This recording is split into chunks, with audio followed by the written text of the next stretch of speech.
నా short film గాలికి పెట్టిన దీపం లాగా అయిపోయింది మామ. అంటించిన ప్రతిసారి ఏదో ఒక పెంట 10 సెకండ్ ఆగకుండా ఆపదెట్ నుంచి వస్తుంది అర్థం కాకుండా ఇట్టే ఆరిపోతుంది మామ.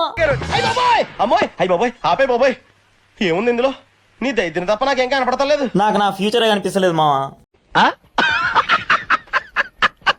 ఫైనల్ గా మ్యాటర్ లోకి వస్తే అమౌంట్ లేవని ఒకసారి, యాక్టర్స్ లేరని ఒకసారి, షార్ట్ ఫిల్మ్ అయిపోయింది మామ.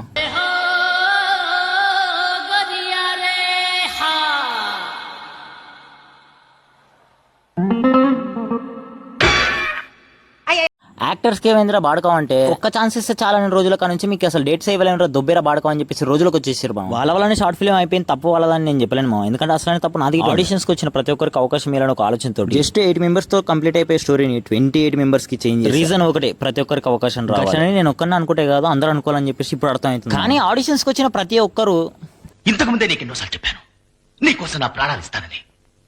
తీసుకో తీసుకో, నీకు ఇవ్వడానికే ప్రాణం, అదెందుకు నీకు అర్థం కాదు.